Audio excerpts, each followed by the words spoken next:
पिजुली पत्र को खाली पेटरे किछि दिन खाइले यार फायदा देखि आपण आश्चर्य होइजिबे।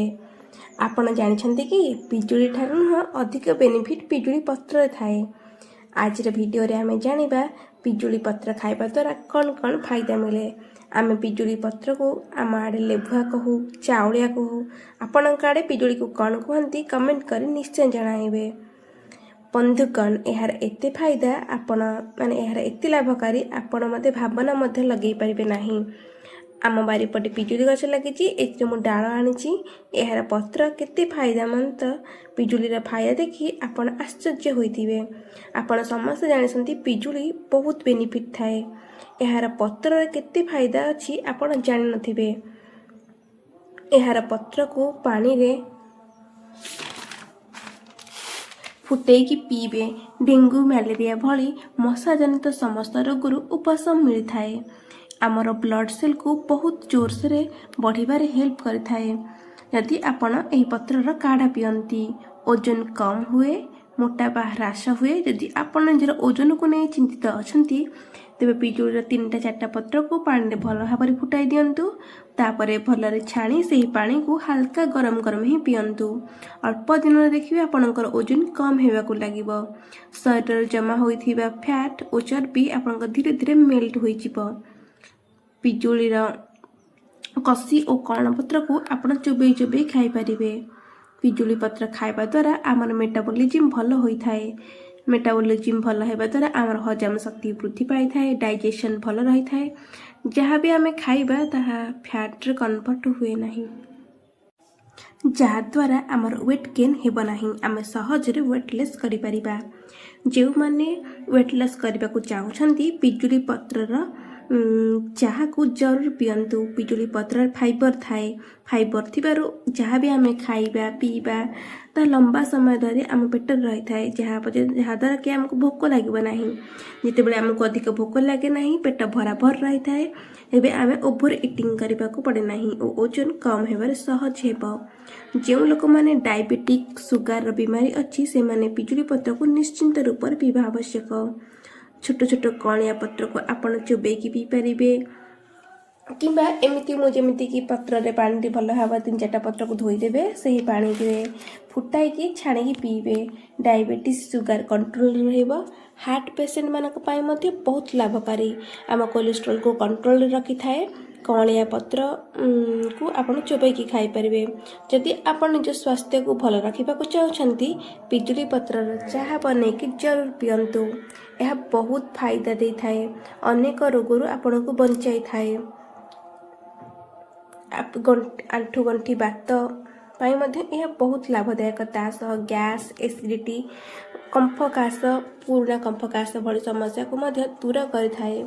पिजुली पत्रर चाहा किंबा पिजुली पत्रर सेवन किंबा एही पत्रर रस पीवा द्वारा बहुत छोट छोट सॉफ्ट पत्र को चोबेक मध्ये आपण खाई परिबे। हार्ट अटैक रो पॉसिबिलिटी को बहुत कम कर दे थाए। पिजुली पत्रर सेवन हाई बीपी को मध्ये बहुत फायदा दे थाए। जहार बीपी रो समस्या अछि किंबा हृदय रोगर समस्या सहित जड़ित अछंती से माने चाहा पीवा आवश्यक। गुआवा लीफ यह बहुत फायदामंद। यार फायदा जानी कि आपण शक होई जिबे। एथे प्रचुर मात्रा विटामिन सी अच्छी। विटामिन सी थिबार यह आमर इम्यूनिटी को बढ़ाए। आमर रोग प्रतिरोधक शक्तिर क्षमता को बढ़ाई थाए।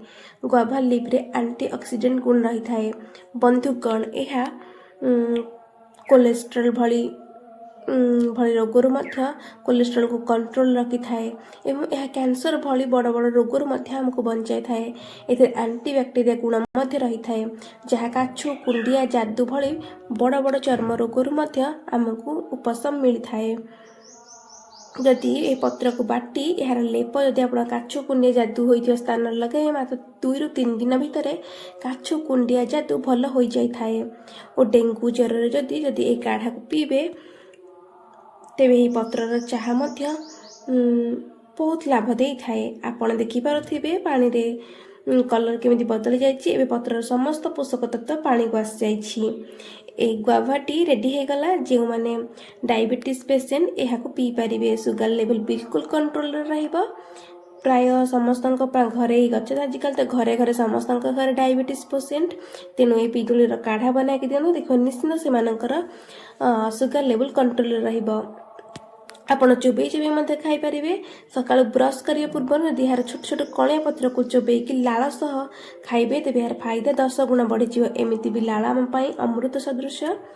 यदि आपणक घरे पिजुली गछ नाही पिजुली गछ को निश्चिंत रूप से लगातु। यार फायदा अनेक काश कंफ भली समस्या को खत्म कर दी था। पुराना कांफ जोटा कि बहुत दिन भल हो यार पत्र सेवन करने द्वारा जदि भी कोमल पत्र मिलूना बड़ बड़ पत्र को आप चोबेकी रस पी पारे और तार खदड़िया अंश को आपण पकई पारे। किंतु यदि नुआ नुआ कलिया पत्र मिलଯିवे तो बहुत भल हेबो। आपण यहाँ चोबई खाई पारे कि हल्का गरम करी काढ़ारे पी पारे।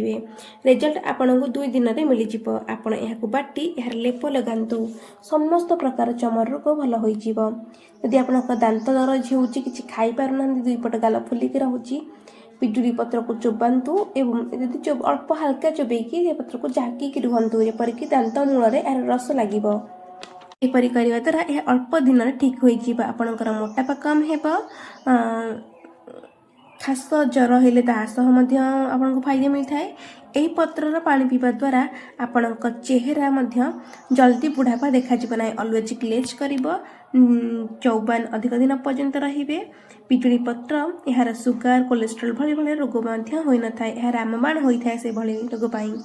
एबे जानिबा सौंदर्य पाई ब्यूटी पाई यह भरपूर उपयोग थाए। पिजुली पत्रर पानी हेयर वाश करने द्वारा आपन हेयर फॉल हुए ना चुटी झड़िया बंद हो जाए थाए एवं चुटी 10 गुणा स्पीड रे बढ़ी थाए लंबा होता है घन होता है। यह सह ए पत्रर पैक सह जदि आपन बेसन लगाई मिसई लगेबे बहुत जल्दी आपनकर पिंपल्स एक्नी भली सब समस्या दूर होता है। आपनकर स्किन पूरा ग्लास स्किन भली देखिया को लगी थाए। एते सारा यार फायदा बतैली। यदि आपको भिडियो भल लगी शेयर करेंगे। यही छोट छोट पत्र को आप चोबईकी खाई पारे। यह बहुत बीमारी भल हो जाए। यही भली पिजुली पत्र सेवन करने द्वारा तुम मनकर कोलेस्ट्रोल कंट्रोल रही है डायबिटीज कंट्रोल रही है। यदि आपको भिडियो भल लगी शेयर करेंगे एवं मो चैनल निकी एस्ट्रो को सब्सक्राइब करने को भूलिए नहीं। धन्यवाद। जय जगन्नाथ।